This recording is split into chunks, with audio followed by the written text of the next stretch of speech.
제가 머리를 많이 숙이면 안 보이던 치부가 보이죠? 무슨 말인지 모르시고 다행입니다. 앞에 있는 분들만 보일 거예요. 네. 오늘 제가 아침에 기분이 참 좋았습니다. 왜냐하면 그 아침에 몸무게를 달아보니까 2kg가 빠졌어요. 수영이 한다고. 네, 그래서 아주 기분이 좋았습니다. 네, 밥은 잘 먹었어요.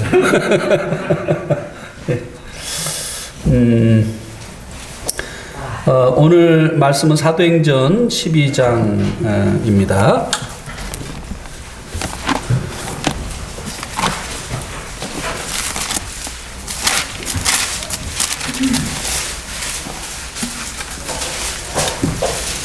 지연이가 또 열이 나나?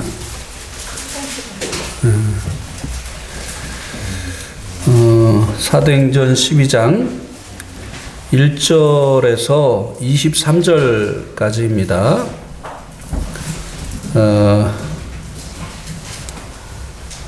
어떻게 해야 빨리 읽을 수 있을까요? 제가 읽으면 좀 늦는데 그래도 제가 읽어드리겠습니다. 그때 헤롯 왕이 손을 들어 교중에서 몇 사람을 해하려 하여 요한의 형제 야고보를 칼로 죽이니 유대인들이 이를 기뻐하는 것을 보고 베드로도 잡으려 할세. 때는 무교절 기간이라 잡음에 옥에 가두어 군인 내식인 네 패에게 맡겨 지키고 유월절 후에 백성 앞에 끌어내고자 하더라. 이에 베드로는 옥에 갇혔고 교회는 그를 위하여 간절히 하나님께 기도하더라. 헤롯이 잡아내려고 하는 그 전날 밤에 베드로가 두 군인 틈에서 두 쇠사슬에 매어 누워 자는데 파수꾼들이 문 밖에서 옥을 지키더니 호련히 주의 사자가 나타나매 옥중에 광채가 빛나며 또 베드로의 옆구리를 쳐 깨워 이르되 급히 일어나라 하니 쇠사슬이 그 손에서 벗어지더라. 천사가 이르되 띠를 띠고 신을 신으라 하거늘 베드로가 그대로 하니 천사가 또 이르되 겉옷을 입고 따라오라 한대 베드로가 나와서 따라갈새 천사가 하는 것이 생시인 줄 알지 못하고 환상을 보는가 하니라. 이에 첫째와 둘째 파수를 지나 시내로 통한 쇠문에 이르니 문이 저절로 열리는지라. 나와서 한 거리를 지나매 천사가 곧 떠나더라. 이에 베드로가 정신이 들어 이르되 내가 이제야 참으로 주께서 그의 천사를 보내어 나를 헤롯의 손과 유대 백성의 모든 기대에서 벗어나게 하신 줄 알겠노라 하여 깨닫고 마가라 하는 요한의 어머니 마리아의 집에 가니 여러 사람이 거기에 모여 기도하고 있더라. 베드로가 대문을 두드린데 로데라 하는 여자아이가 영접하려 나왔다가 베드로의 음성인 줄 알고 기뻐하여 문을 미처 열지 못하고 달려들어가 말하되 베드로가 대문 밖에 섰더라 하니 그들이 말하되 내가 미쳤다 하나 여자아이는 힘써 말하되 참말이라 하니 그들이 말하되 그러면 그의 천사라 하더라. 베드로가 문 두드리기를 그치지 아니하니 그들이 문을 열어 베드로를 보고 놀라는지라. 베드로가 그들에게 손짓하여 조용하게 하고 주께서 자기를 이끌어 옥에서 나오게 하던 일을 말하고 또 야고보와 형제들에게 이 말을 전하라 하고 다른 곳으로 가니라. 날이 새매 군인들은 베드로가 어떻게 되었는지 알지 못하여 적지 않게 소동하니 헤롯이 그를 찾아도 보지 못하매 파수꾼들을 신문하고 죽이라 명하니라. 헤롯이 유대를 떠나 가이사랴로 내려가서 머무니라.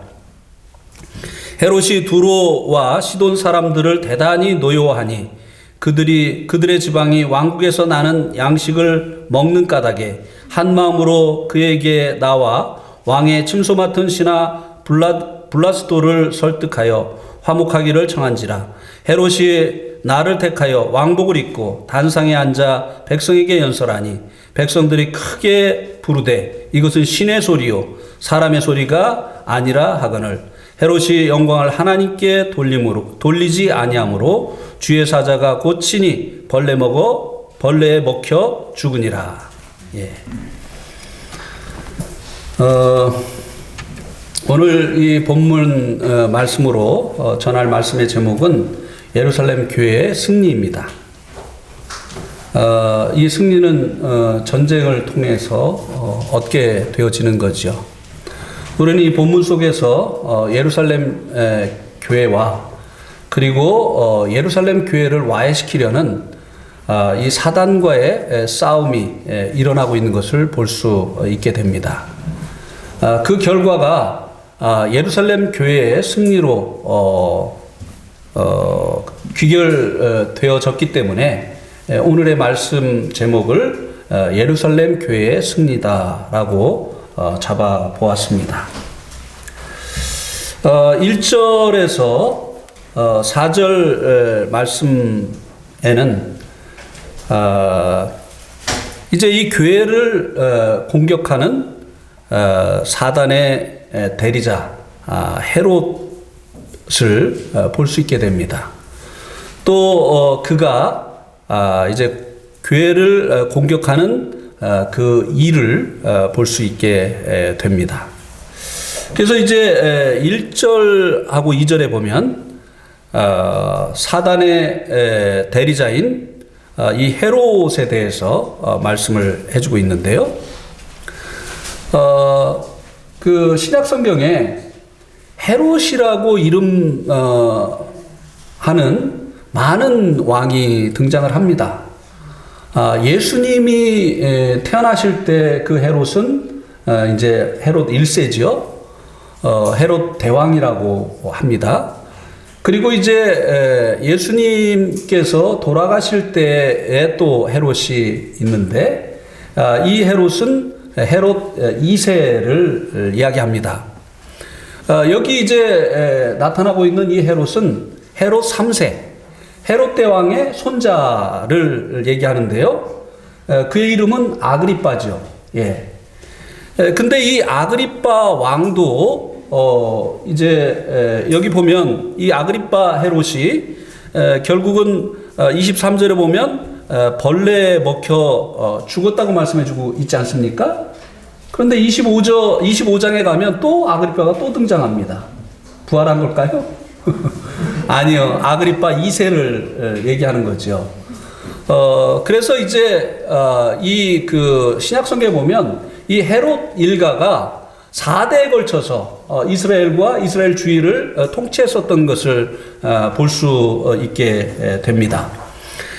세 번째 헤롯 대왕의 그 손자인 그 헤롯이 이제 사단의 도구가 되어서 예루살렘 교회를 공격을 한 것을 볼 수 있게 되죠.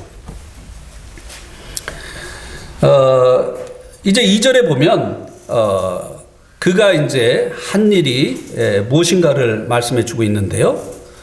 요한의 형제 야고보를 칼로 죽였다고 말씀해 주고 있습니다. 그가 한 일이 교회를 와해시키기 위해서 그가 한 일이 교회 지도자인 이 야고보를 칼로 참수를 한 것이었습니다. 그리고 이제 3절에 보면 자신이 이 일을 행한 것을 유대인들이 기뻐하는 것을 보고 베드로를 잡아서 이제 베드로마저 제거를 하려고 하는 것을 볼 수 있게 되죠. 여기에 또 이제 헤롯 아그리빠에 의해서 희생되어진 야고보가 이제 이미 참수를 당해서 죽었는데요.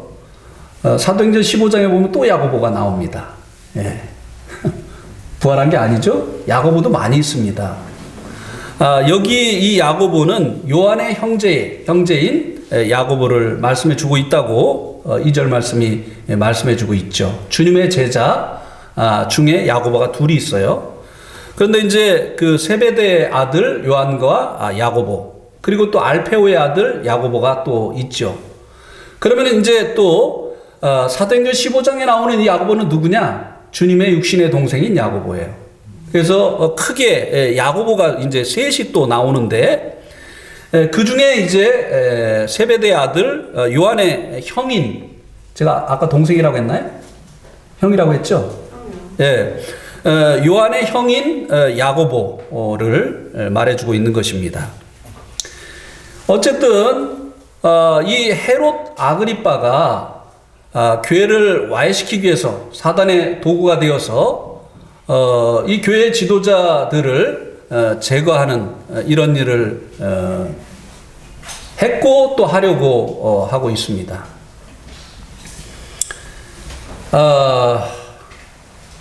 왜 이 정치 지도자들은 때로 이렇게 무고한 사람들을 희생을 시키는 것일까요?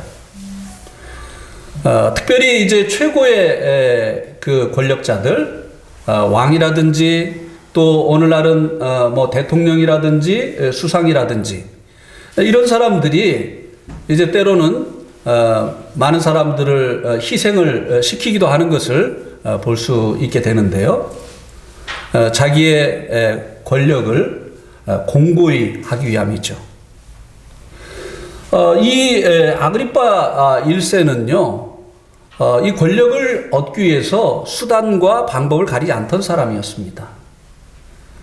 그는 그 아버지가 아리스토블루스라고 하는 헤롯의 이제 그 첫째 아들, 둘째 아들이었는데 헤롯 대왕의 살해를 당하고 이제 로마로 이제 보내졌는데요. 그 로마에서 디베랴 그 황제의 아들과 친분을 가지면서 자신의 이제 어려서부터 입지를 다지기 시작을 하죠.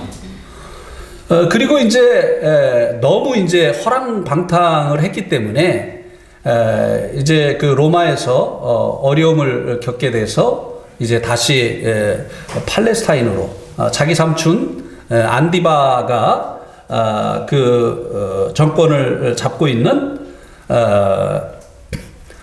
이 팔레스타인으로 도망을 오게 됩니다. 그래서 이제 그 삼촌 그 안디바 헤롯의 도움을 받으면서 지내게 되죠. 그런데 이제 이 로마가 이제 그 헤롯 일가를 이제 이스라엘 지역에 그 왕으로 세웠지 않습니까? 그래서 패하는 일도 이제 로마가 하는데, 특별히 이제 로마의 그 원로회에서 이것을 이제 결정을 하는데, 이 안디바가 로마의 원로에 의해서 추방을 당하게 되거든요. 폐위를 당하게 돼요. 그때 적극적으로 자기 그 삼촌을 추방하는 일에 그 원로들을 부추겼던 이 같은 일을 했던 사람이 바로 이 아그리빠예요. 왜? 그를 추방을 시키면 자기에게 이제 3세인 자기에게 기회가 돌아올 것이라고 생각을 했기 때문에 그렇게 한 거죠. 그래서 결국 안디바가 추방을 당하면서 그가 이제 빌립 헤롯이 차지하고 있던 그 지금의 레바논 지역, 이 지역에 그가 분봉왕이 되게 됩니다. 그리고 이제 이 아그리빠 이 헤롯이 놀라운 정치력을 발휘를 해서 로마의 황제가 바뀔 때 또 후임으로 세워지는 클라우디오 이 황제가 세워지는 쪽에 줄을 섭니다.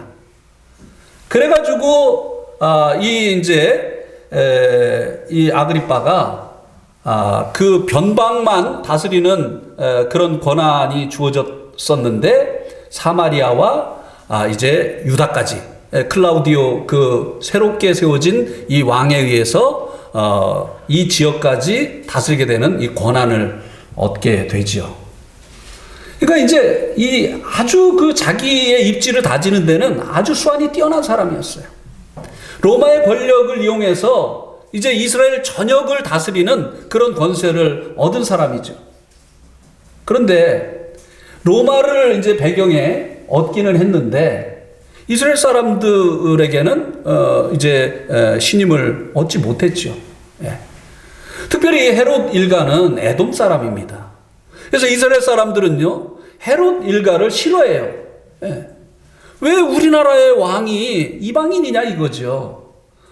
그래서 이제 백성들의 그 신임을 얻기 위해서 고안해낸 것입니다. 이 백성들의 마음, 이스라엘 백성들의 마음을 얻을 수 있는 방법이 무엇일까? 이것을 생각하다가 이스라엘 사람들이 지금 가장 싫어하는 이 교회 지도자들, 이들을 없애면 되겠다라고 생각을 하고 바로 이 야고보와 그리고 이 베드로를 야고보는 없애고 또 베드로마저 없애려고 하는. 왜냐하면 야고보보다 이 베드로는 교회에 더 큰 영향력을 끼치는 그와 같은 존재이기 때문에 이제 베드로마저 제거하려고 하는 이런 계획을 세웠던 것이죠. 예. 또 이 헤롯 안디바 시절에는 백성들이요 자기가 왕자의 자기 아버지가 자기 삼촌이죠. 자기 삼촌이 왕자에 앉아 있는데 이제 이 아그리빠도 그걸 봤거든요.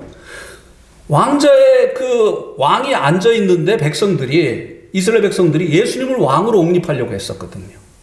예수님께서 예루살렘에 입성하실 때 다윗의 자손으로 오시는 이여 호산나, 그날 뭐라고 했습니까? 이스라엘의 왕이여 그랬단 말이에요. 그걸 봤어요. 백성들은 자기들을 원치 않는다는 거, 로마에 의해서 왕으로 세워져 있지만 백성들의 마음은 자기들에게 있지 않다는 것을 알았어요. 그래서 언제든지 이스라엘 민족 중에 왕이 될 수 있는 가능성이 보이는 사람을 옹립을 하려고 하는 이런 마음이 있다는 것을 봤어요. 이 교회는 대표적인 예수님을 왕으로 인정하는 사람들입니다. 정적이죠. 이 헤롯 일가가 볼 때 이 교회는요 자기들의 왕됨을 인정치 않는 이 정적으로 이제 보였던 거죠.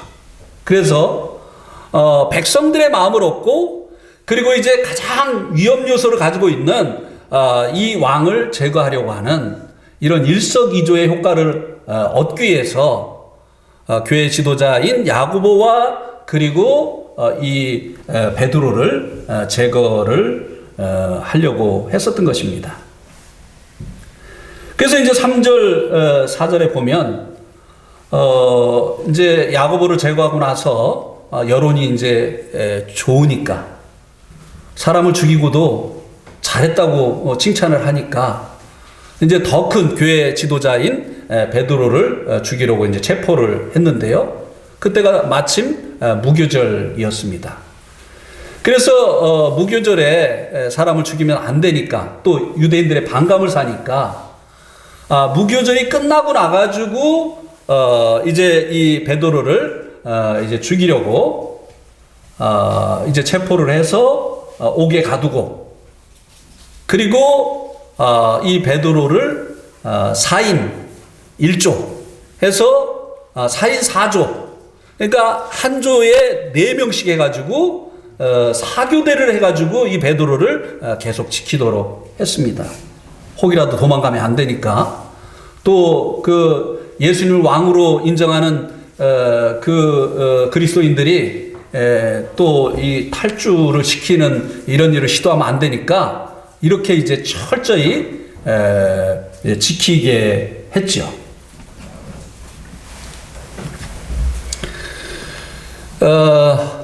이 교회를 이제 와해시키려고 교회 지도자들을 공격을 한 것입니다. 오늘날도 사단은 여전히 교회를 와해시키려고 하죠. 예. 주님께서 교회를 세우실 때 이미 말씀을 하셨습니다. 내가 이 반석 위에 내 교회를 세우리라. 음부의 권세가 이기지 못할 것이다. 이렇게 이제 말씀을 하셨지 않습니까? 이 음부의 권세, 이 사단은요, 주님이 세우신 이 교회를 계속 무너뜨리려고 하는, 와해시키려고 하는 여하튼 시도를 이 당시에는 헤롯을 통해서 또 이 기독교의 역사 속에서 많은 이 반대편에 있는 때로는 정치 지도자들을 통해서 제거하려고 하는 이런 노력을 계속했습니다. 이 초대교회도 처음에는 유대교를 통해서 와해시키려고 했죠. 유대교의 핍박이 잠잠해지니까 정치 지도자들을 가지고 이제 교회를 와해시키려고 했는데요. 오늘날도 마찬가지입니다. 이 사단의 이 시도는 끝나지 않았어요. 교회가 존재하는 이상은 사단은 계속 이 교회를 와해시키려고 하는 여하튼 시도를 한다고 하는 것입니다. 때로는요, 내분을 일으키죠. 예. 사단이 이 교회를 와해시키려고요, 때로는 내분을 일으킵니다.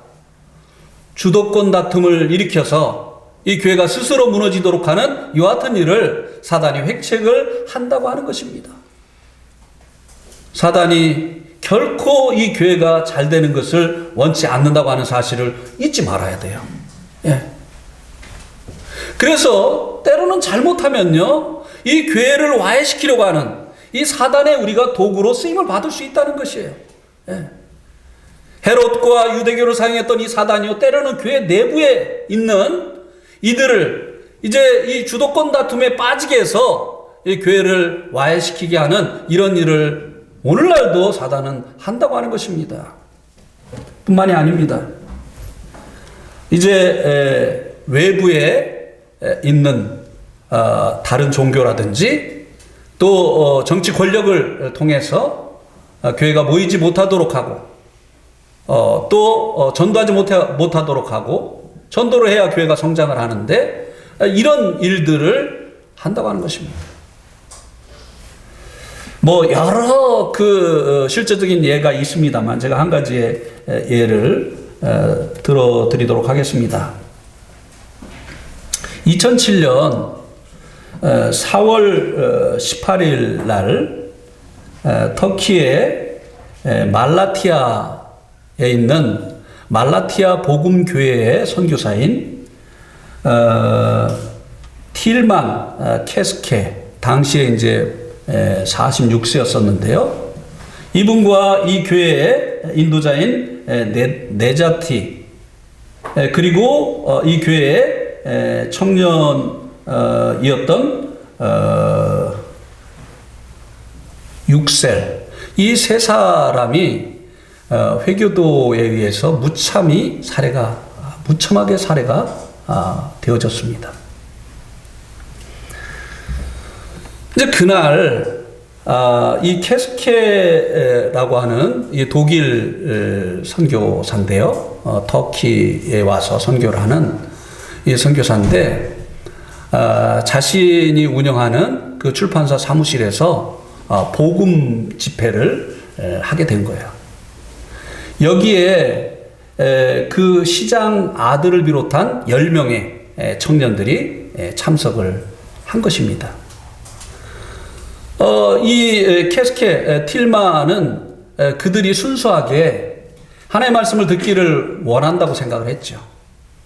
또 네자티도 육셀도 이들이 복음을 듣기를 원한다고 생각을 했기 때문에 복음을 전하는 일이 조심스러운 그 나라에서 이들을 이제 초청을 해서 복음을 전하기 시작한 것입니다.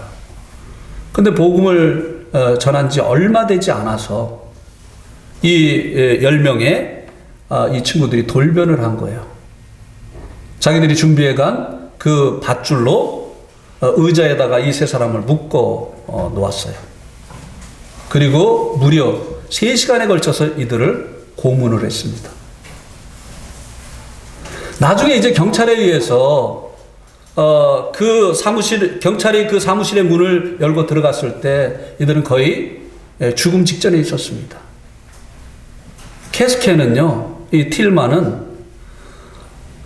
156차례 칼에 찔려 있었어요. 근데 자세히 말씀드리기가 어려워요. 네. 제가 이 글을 이제 그 올렸었던 적이 있는데요. 어느 교회 홈페이지에다가 그 교회에 어떤 형제님이 제발 내려주세요.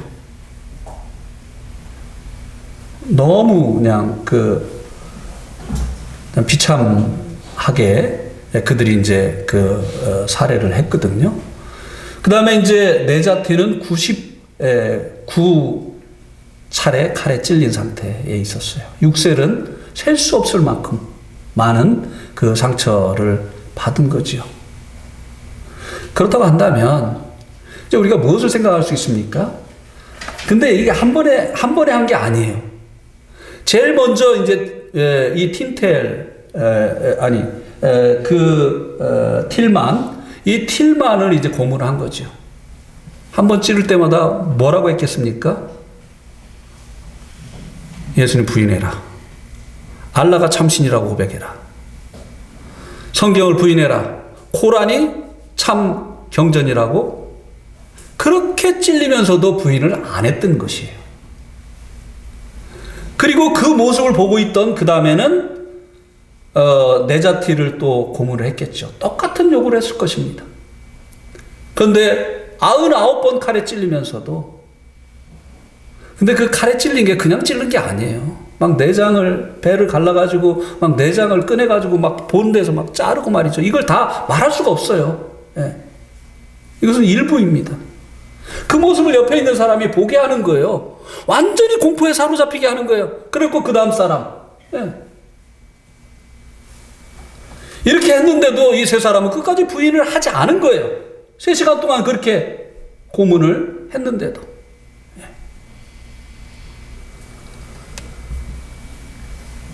이렇게 이 세 사람이 이제 순교를 당한 것이죠.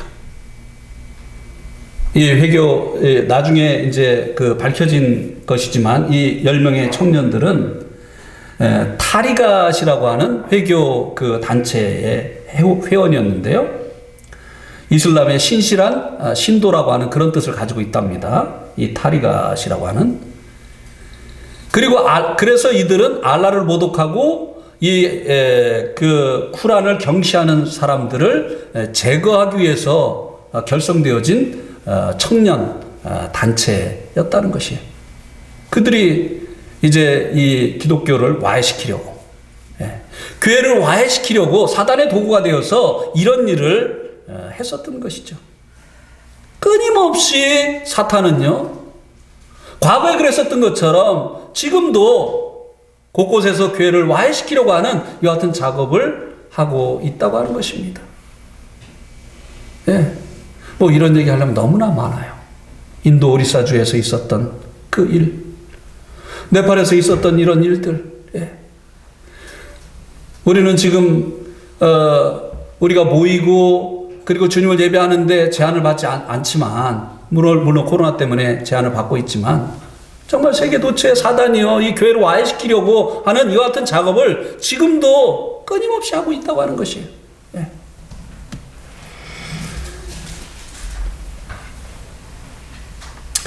이제 5절 말씀에는 이와 같은 사단의 이 공격에 대처하기 위한 교회가 한 일에 대해서 말씀을 해주고 있습니다. 그게 무엇입니까? 5절에 보면 어떻게 했다고요? 베드로는 옥에 갇혔고 교회는 그를 위하여 간절히 하나님께 기도하니라. 자, 이 교회는 이것을 영적인 싸움으로 이제 읽어낸 것이에요. 이것이 단순한 핍박이 아니라 교회를 와해시키려는 사단의 이 공격이라고 하는 이것을 알았던 것입니다. 우리도 마찬가지예요. 어떤 일이 일어났을 때 그것을 영적으로 읽어낼 수 있어야 돼요. 그 배후에서 역사하는 이 사단의 일이라는 것을 우리가 읽어내면요, 대처할 수 있는데요, 저 사람이 왜 그러지? 이러면은요, 거기에 빠져 들어가는 겁니다. 그 배후에서 역사하는 이 사단과의 이제 전쟁이 시작됐구나, 사단과의 싸움이 시작됐구나 하는 것을 알게 되어지면 우리도 그 다음에는 이제 대처를 하게 되잖아요. 근데 이 영적인 이 싸움에서 가장 교회가 가지고 있는 강력한 무기가 무엇입니까? 기도잖아요. 기도. 예. 이 싸움을 이제 기도로 대처를 하게 됩니다. 자, 우리 한번 에베소서 6장 11절 12절을 한번 보시겠습니다. 에베소서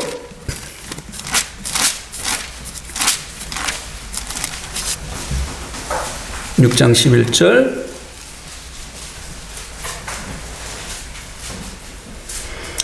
마귀의 간계를 능히 대적하기 위하여 하나님의 무엇을 입으라? 전신갑주를 입으라. 예.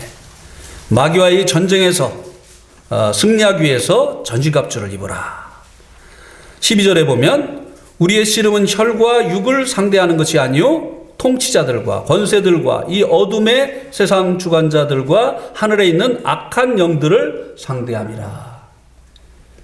사람을 통해서 어떤 일이 일어나도요, 그 배후에서 이 악한 영들이 역사하고 있다고 하는 것을 알아야 된다는 거죠. 그래서 이제 18절에 보면 모든 기도와 간구를 하되 항상 성령 안에서 기도하고 이를 위하여 깨어 구하기를 항상 힘쓰며 여러 성도를 위하여 구하라. 여러 성도를 위해서 기도하라는 거예요. 왜냐하면 그들이 다 영적인 싸움 가운데 있기 때문에. 그러니까 이 전쟁에 필요한 이 병기들을 이제 방어하는 병기, 공격하는 병기 이런 것들을 얘기해 주고 나서 마지막으로 기도에 대해서 얘기했어요. 예. 기도는 가장 사단을 대적하는 강력한 병기라고 하는 거죠. 그래서 이 예루살렘 교회는요, 사단의 공격에 대처하기 위해서 이 기도라고 하는 이 무기를 사용하기 시작을 한 것입니다. 이 기도는 뭐냐면요, 영적인 이 전쟁에 하나님이 개입하시도록 하는 거예요. 기도 없이 싸우면요, 우리가 그 전쟁을 이제 홀로 싸워야 되는 거예요. 근데 기도하게 되어지면 그 전쟁에 하나님이 개입을 하시는 거예요. 그래서 6절에서 10절에 보면 이 영적인 전쟁에 하나님이 개입하신 것을 우리들이 볼 수 있게 됩니다.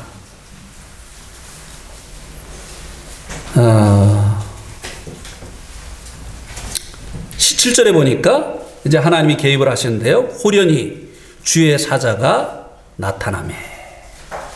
자, 사단이 이 교회를 와해시키려는 일을 위해서 대리자로 누구를 세웠습니까? 헤롯을 세웠어요. 이것을 이제 사단으로 말미암는 교회를 와해시키려는 이 영적인 전쟁으로 인식한 이 교회가 기도를 하니까 하나님이 개입하셨는데 하나님은 천사를 대리자로 세우신 거예요. 이 천사를 보내셨어요. 그래서 이제 이 천사를 통해서 감옥에 갇혀 있는 이 베드로를 구출해 내시는 이와 같은 일을 하신 것을 볼 수 있게 됩니다. 예. 기도는요, 이렇게 이 영적인 전쟁에 하나님이 개입하시도록 하는 것이에요. 기도하면 이 전쟁에 하나님이 개입하십니다. 여기는 천사를 사용하셨지만 때로는 하나님께서 또 사람을 사용하실 수도 있고 기적을 통해서 하나님께서 역사하실 수도 있고, 예, 하나님께서 개입하시면 놀라운 이 일들이 일어나게 되어지고 이 전쟁에서 승리하게 되어지는 것입니다. 특별히 이 말씀 속에 하나님께서 개입하셔서 이제 이 전쟁을 승리로 이끄시는 이 말씀 속에 특별히 이제 많은 교훈들이 숨겨 있습니다. 특별히 6절에 두 가지의 교훈을 우리가 이제 볼 수가 있는데요.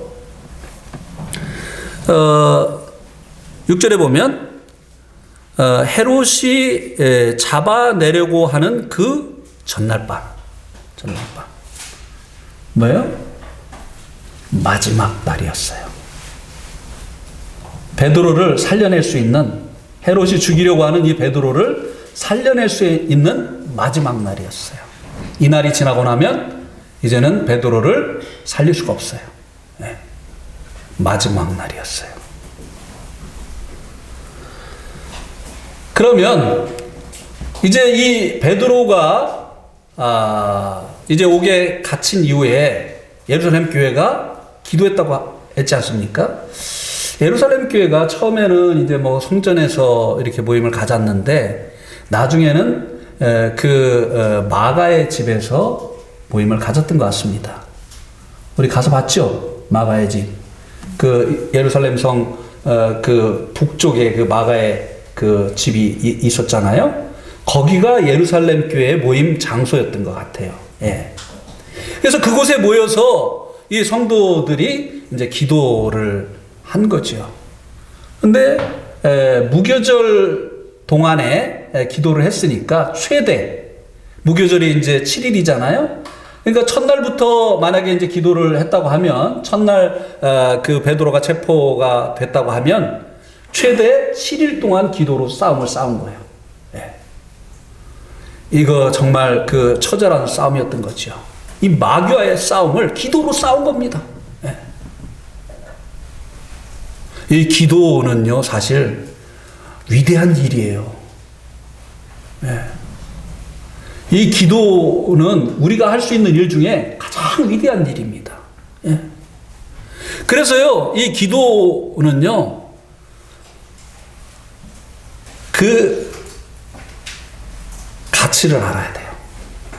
이 기도가 얼마나 위대한 일인가 하는 것을 알아야 됩니다. 그러면요, 뭐 복음을 전하는데 헌신을 하고, 그리고 또 말씀을 연구하는데 헌신을 하고, 또 성도들을 돌아보는 일에 헌신하는 이런 사람들처럼 자기의 생애를 기도하는 일에 헌신을 하게 되어지는 거예요. 예. 이게요, 정말 이 마귀와의 싸움에서요, 정말 그 가장 강력한 무기가 되어지는 것이기 때문에요, 마귀도 그걸 알아요. 그래서요, 기도를 못하게 합니다. 보자고요, 어느 교회든지 가장 안 모이는 집회가 어떤 집회죠? 네? 기도 집회. 어느 교회나 마찬가지요. 우리 내동교회도 마찬가지고. 마귀가 못 모이게 합니다. 왜? 기도하면 하나님의 역사가 일어나니까. 네. 기도 못하게 하는 거예요. 개인적으로도 기도 못하게 하고 교회적으로도 기도 못하게 하는 거예요. 그래서 복음을 위해서 헌신한 사람 많고 또 말씀 연구를 위해서 헌신한 사람 많은데 기도를 위해서 헌신한 사람은 정말 적은 거예요.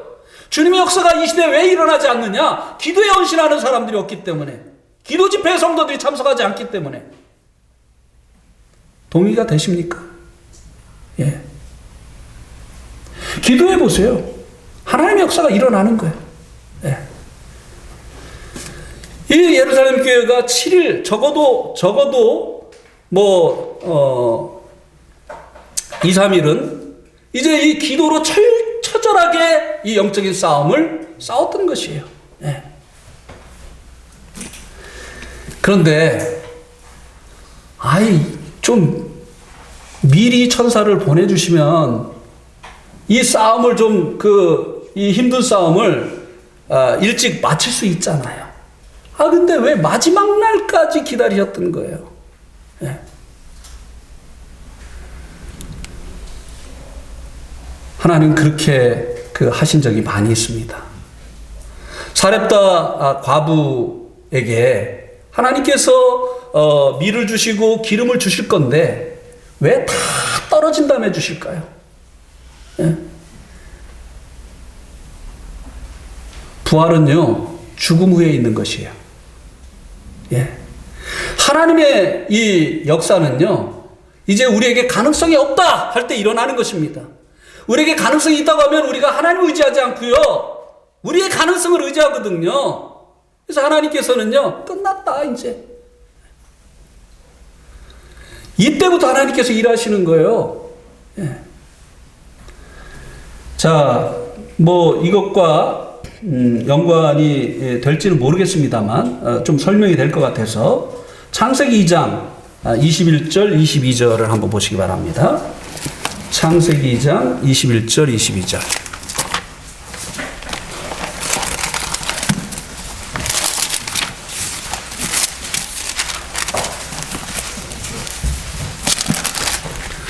창세기 1장 22절 21절, 22절.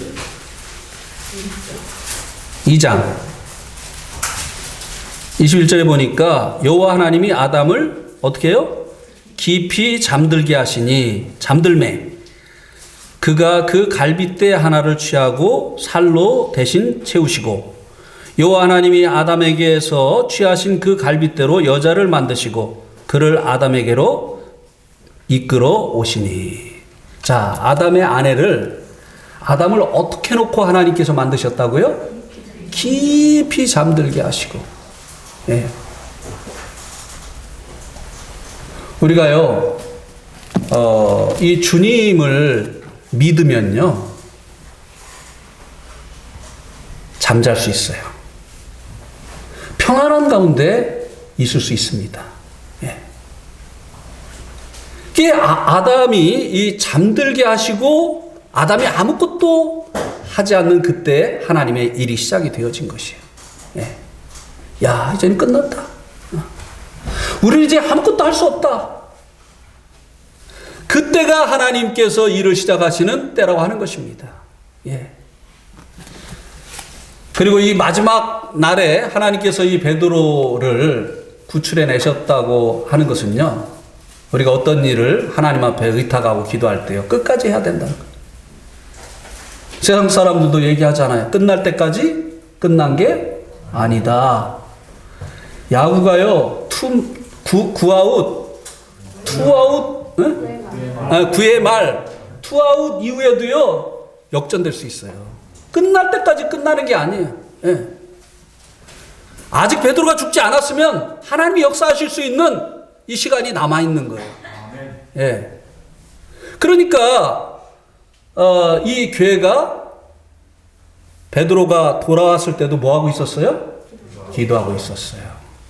그런데, 야, 이제 더 시간 없어. 하나님께 기도만 하고 있으면 안 돼. 우리가 행동을 해야 돼. 자, 구출 줘. 좀 칼 좀 쓰고, 그리고 날 세고, 이래가지고 기도를 멈추고 자기들이 행동에 옮겼다고 한다면 얼마나 부끄러움을 당기겠어요. 어디 그게 가능했겠습니까? 예? 그 감옥을 4명의 정예부대가 사교대로 막 이렇게 지키고 있죠? 예? 그 다음에 또 베드로가 이렇게 나올 때 보니까 경계병을 몇 번을 지났다고요? 2번을 지났다고 했어요. 맨 마지막은 무슨 문? 철문을 어떻게 뚫고 들어가? 그리고 두 번의 경계병들을 어떻게 피해서 갈 거예요? 그리고 그 정예병이 딱 그냥 이 베드로를 그냥 지키고 있는데 어떻게 해? 망신만 당했죠.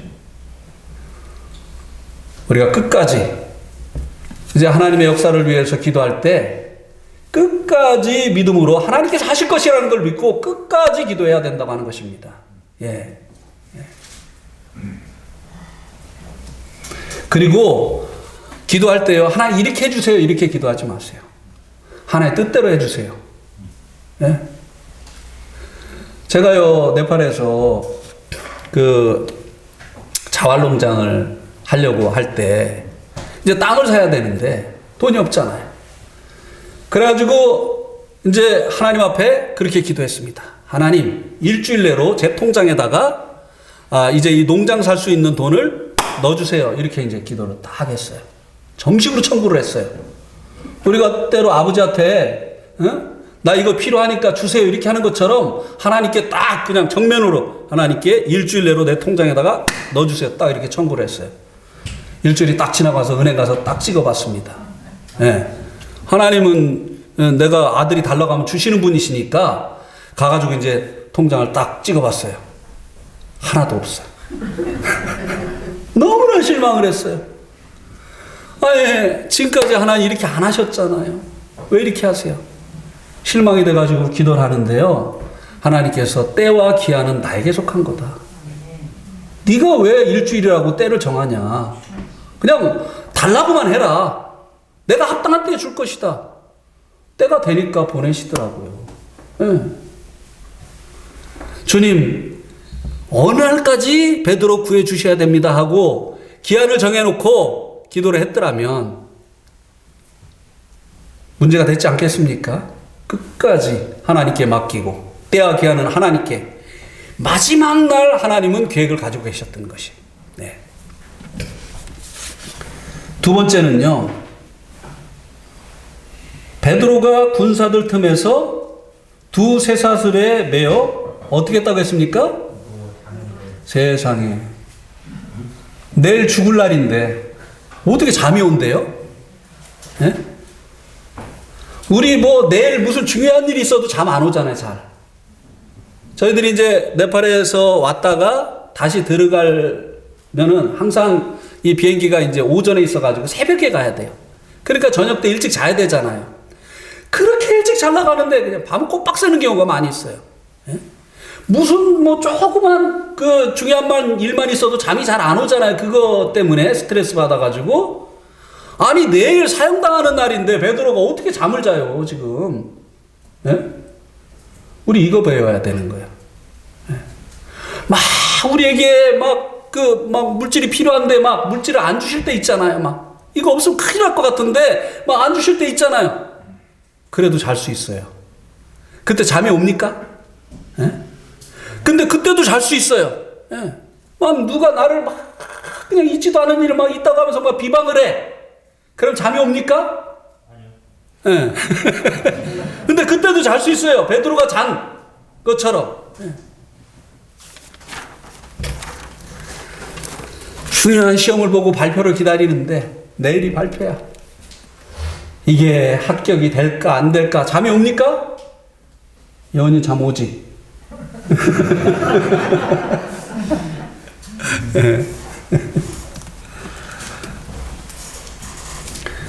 이 베드로가 이런 상황 속에서 이제 누워서 잠을 잤다고 하는 것입니다.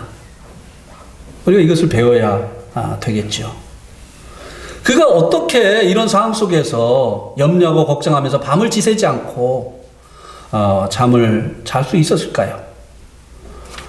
요한복음 21장 18절 말씀을 한번 보시겠습니다.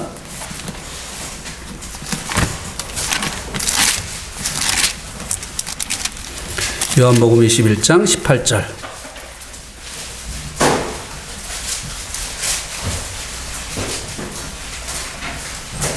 주님께서 이 베드로를 떠나시기 전에 이렇게 말씀하셨습니다. 내가 진실로 진실로 내게 이르노니 내가 젊어서 스스로 띠를 띠고 원하는 곳으로 다녔거니와 늙어서는 내 팔을 벌리리니 남이 내게 띠를 띄우고 원하지 아니하는 곳으로 데려가리라. 19절. 이 말씀은 베드로가 어떠한 죽음으로 하나님께 영광 돌릴 것을 가리키심이로라.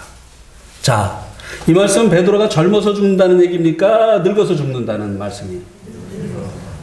베드로는 주님의 말씀을 믿었던 것이에요. 지금은 나 죽지 않는다. 이들이 죽이려고 하지만 주님이 말씀하셨어. 나의 죽음의 때는 늙어서야. 이 주님의 그 말씀에 대한 이 신뢰가 베드로 잠들 수 있게 한 것이에요. 예. 우리가 주님을 신뢰하고요.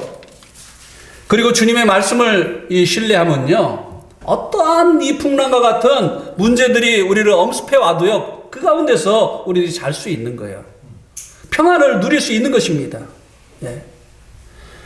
주님께서 마가복음 4장 48절에 보면 막 풍랑이 몰아치는데 막 그 물이 막 그냥 배 안으로 막 들어오는데 주님께서 고물을 베개 삼으셔서 주무셨다고 했잖아요.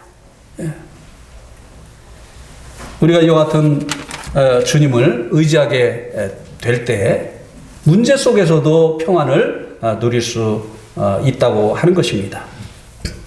그러면 이제 한 가지 이제 질문이 이제 일어나게 되죠. 뭐냐면 아니 왜 베드로만 살리셨나? 야고보는 죽게 놔두시고. 이런 질문이 일어나잖아요. 그죠? 네. 왜 나에게만 이런 일이 있지? 저 성도는 내가 보니까 한 번도 이런 일이 없는데 나는 반복해서 이렇게 어려움이 일어나지? 네. 왜 야고보는 베드로처럼 이 죽음에서 살려내시지 않으셨냐고 하는 것이에요. 사탄이 승리한 것일까요?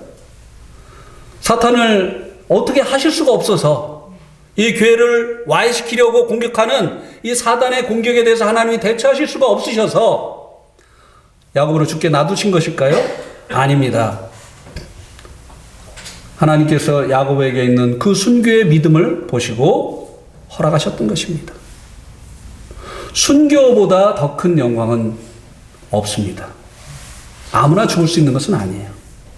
주님을 위해서, 복음을 위해서, 교회를 위해서 아무나 죽을 수 있는 것은 아니에요. 오히려 야고보는 이 죽음을 통해서 순교자의 영광을 얻게 되어진 것이고, 하나님께서는 그에게 그 같은 영광을 얻을 수 있는 그 기회를 허락해 주신 것입니다. 현재 당하는 고난은 장차 다가올 영광과 좋게 비교할 수가 없다고 했지 않습니까? 주님을 위해서 죽을 수 있다면 가장 큰 영광을 얻게 되어지는 것입니다. 주님께서 야고보에게 이 순교할 수 있는 그 믿음이 있는 것을 보셨기 때문에 그가 순교할 수 있도록 허락을 하셨던 것입니다.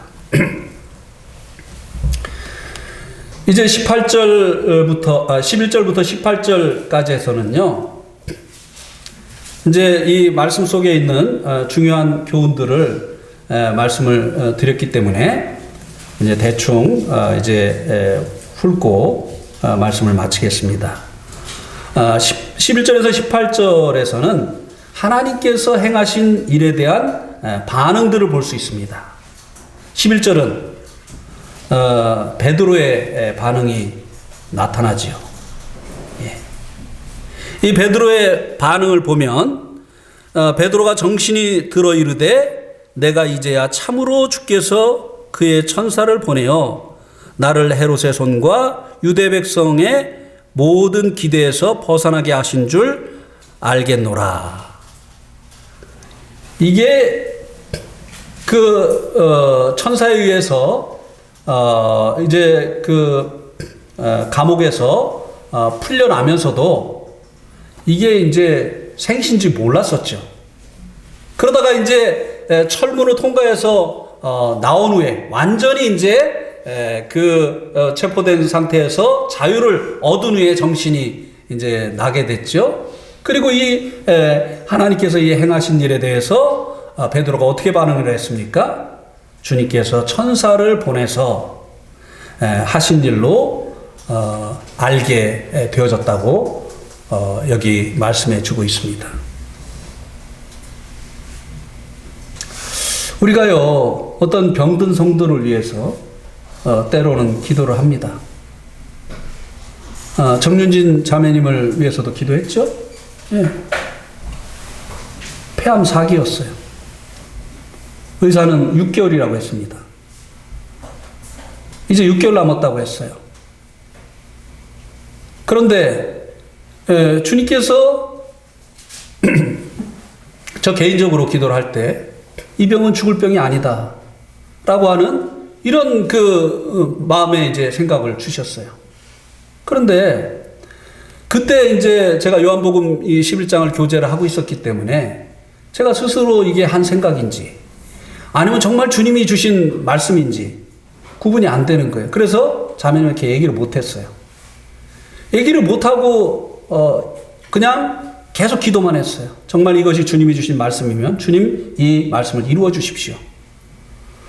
근데 이제 여러 곳에서 실제적으로 이런 일이 있을 때 기도했는데 하나님께서 들어주셔서 놀라운 일이 일어났다고 하는 얘기를 들으면서 그러면은 주님이 이거 정말 말씀하신 건가? 해서 그 정자매님에게 얘기를 했어요.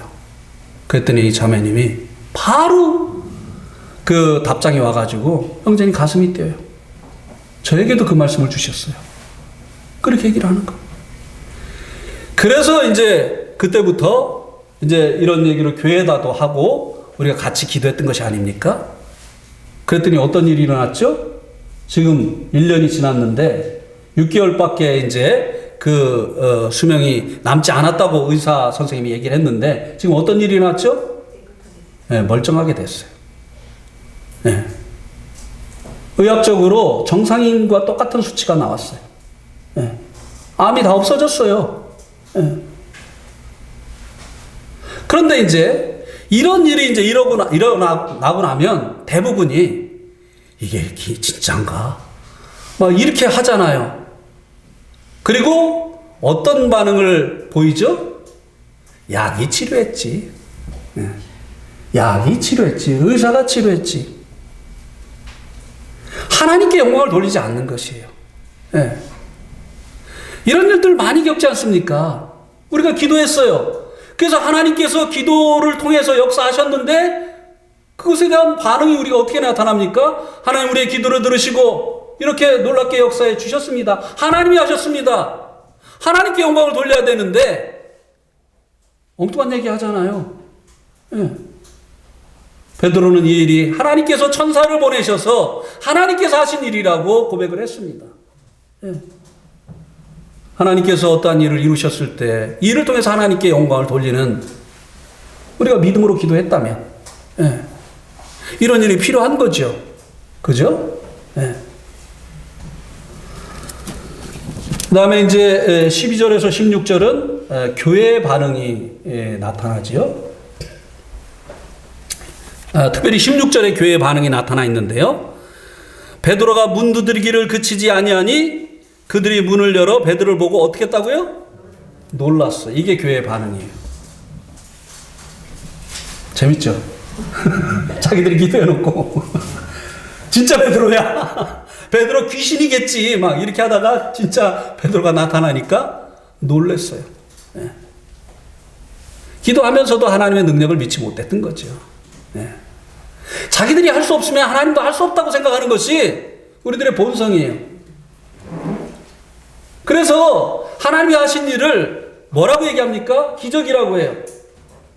그냥 하나님께는 평범한 일인데 우리에게는 이것이 놀라운 일이에요. 네. 사람들에게는 이것이 정말 놀라운 기적이지만 하나님은 평범한 일이에요. 하나님 그런 분이세요. 네. 우리도 때로 이런 반응을 보일 때가 있죠. 그러나 하나님께서는 이를 통해서 너희가 믿고 있는 내가 누구인지 하나님께서 보여주신 것입니다. 예.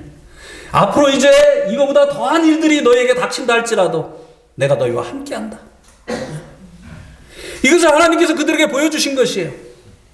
이제는 두려워하지 말고 놀라지 말고 하나님을 의지해라. 기도해라. 이것을 하나님께서 말씀해 주신 것이죠. 예.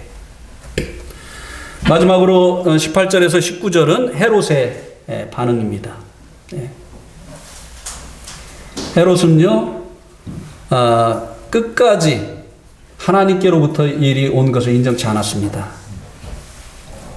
파수를 잘못한 파수꾼들의 잘못으로 돌렸죠. 그래서 그들을 신문하고 죽이라고 명했습니다. 이게 이제 헤롯의 반응이었죠. 얼마나 분했겠습니까? 교회를 와해시켜서 자기의 입지를 다지고 또 여론을 자기에게로 끌려고 하는 이와 같은 시도를 했는데 보기 좋게 실패했잖아요. 그래서 헤롯은 이와 같은 반응을 보였습니다. 그래서 20절에서 23절은 하나님을 대적한 이의 최후에 대해서 말씀을 해주고 있습니다. 23절에 보니까 주의 사자가 곧 친히 벌레에게 먹혀 죽으니라.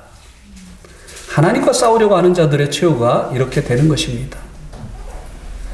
그 보잘것없는 학문 없는 범인들, 그 자기들의 눈에 보이는 것만 바라보고 이 교회를 이제 공격을 했는데 교회에 함께 하시는 이 하나님을 대적한 결과가 얼마나 이 두려운 것인가를 하나님께서 보여주신 거예요. 네.